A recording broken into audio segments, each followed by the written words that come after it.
Many medical conditions usually makes us feel limited, especially when it comes to sports, because it can be stressful. Our episode for tonight will prove that you can do anything you put your mind into.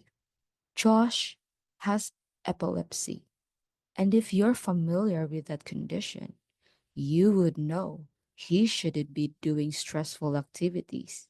But he does marathons after marathons instead. How does he do it? Well, stay tuned.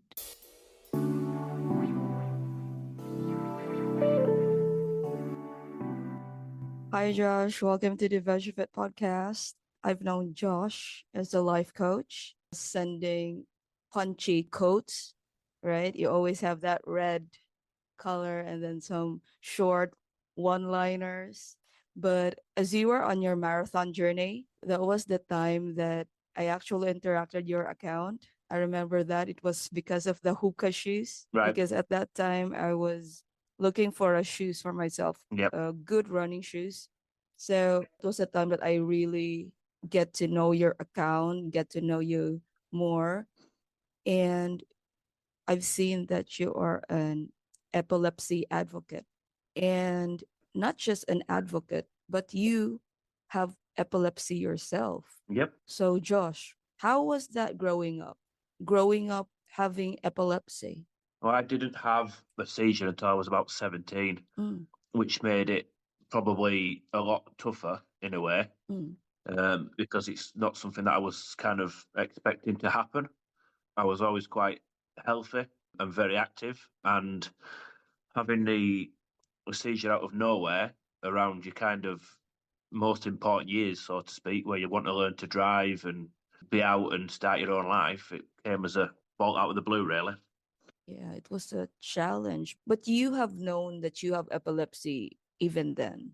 You already diagnosed with epilepsy like when you were in grade school or My first time I had a seizure was in when I was about 17, and then take it forward to today. mm. I've had four in total, so it seems like I seem to have a seizure every 4 or 5 years.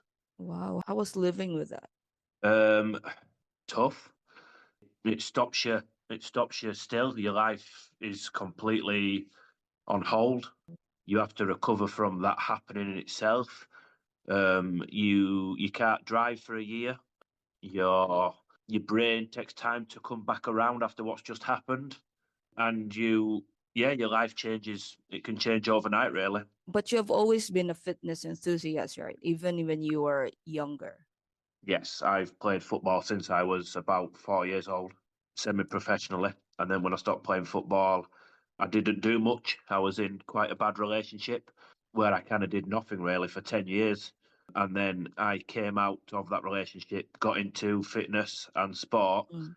and through probably that then led to me having my last seizure in 2019.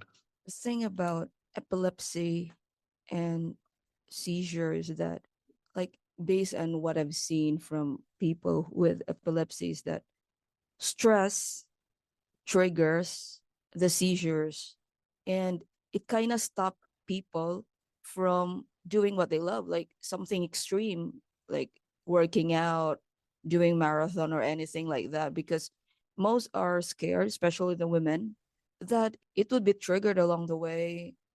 What if you're having seizure in public or at school and all that?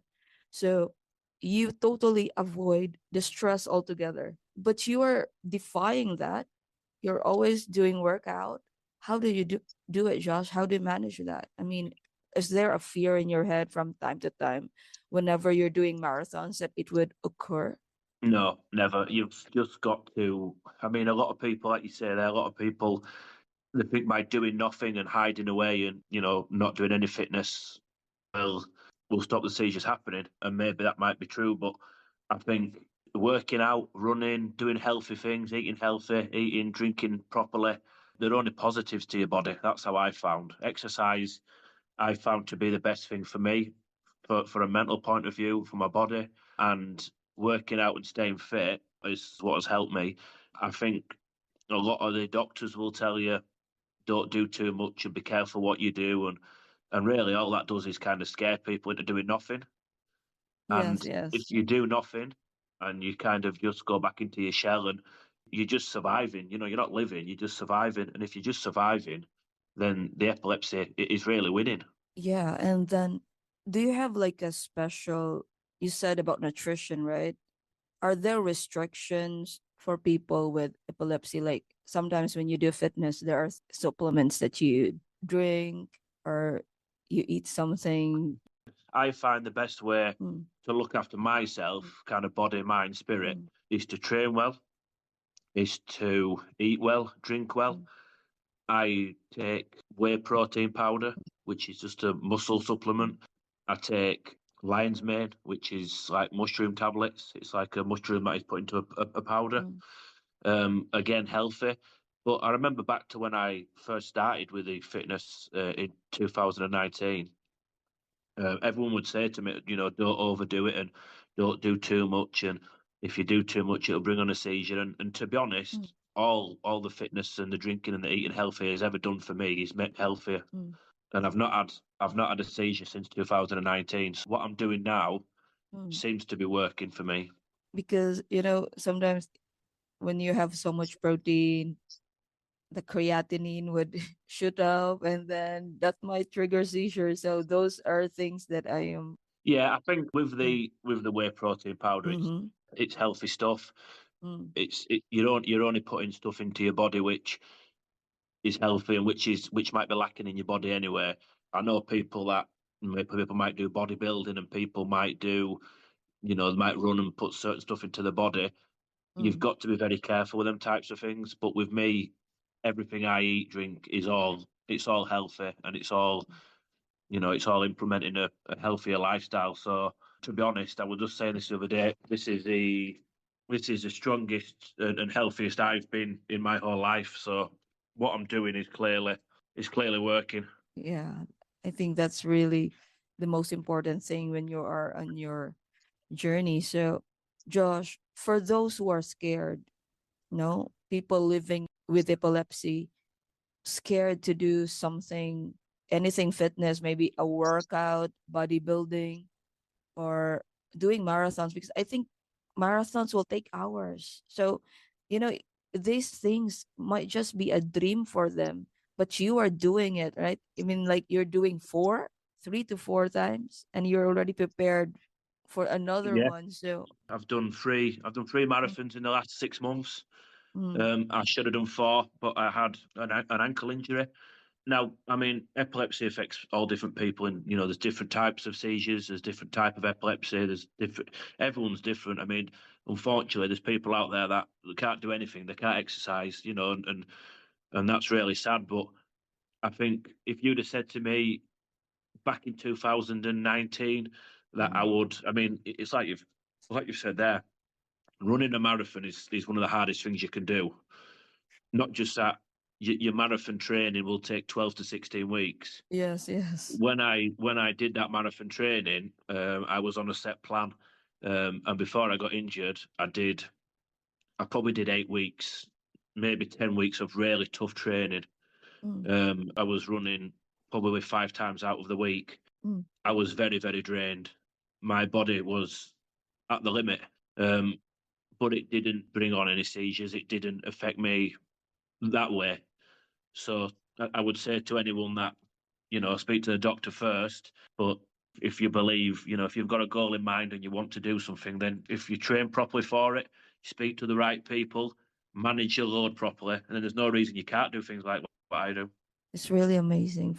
I really hope that this new platform of yours, because you started a new account, right, would Yes. really prosper and then will be opened up for more people to be inspired, especially people with epilepsy. Because looking at you now, it seems that as long as your mind is healthy and you're eating healthy, I mean, the epilepsy is just like a condition. It's not something that stops you from doing anything. it's just a condition that is with you, but it's not something that can totally block you from having a good life. No, definitely not. But I mean, it's like you said back at the start. You know, Mm, you don't know what's going on up here. mm, yes, I could have a seizure tomorrow. You just don't know. But all you can do is look after yourself properly, mm, do the right things. You know, being mindful of what your body can't take, mm. and do your best. And that's all I do every day, really. And by doing the best, you give yourself the best chance. And if something happens, then you've got to do what I've done for the last 4 times. You've got to come back again and go again, type of thing. Start slow. Yeah, build it up again. You know, as long as you're here, things can change, things can happen. Yes, yes, it's true. Thank you so much, Josh, for sharing your journey. I hope that this new marathons that you're preparing for, I hope you'll be successful because you're always, yeah, you're improving and you're also winning. So, Thank you. yeah, that's an inspiration. It's very kind of you. Really, thank you so much. No, it's my pleasure. Thank you for asking me to come on. Yeah, I mean, it's really a journey because I've never had friends who does marathon or even online. So it's really nice seeing people win. And I hope that we can inspire more people to hop in to fitness in order to have a better life. I hope so. Thank you so much, Josh. Thank you. My pleasure. Yep, I'll speak to you soon. Yeah, see you soon. See you later. Bye. I hope you learned something valuable today and continue to support VeggieFit. Because here at VeggieFit, we may not still be fit and still far from being spiritual, but we're working on it every day. Thank you for listening and see you again in our next podcast.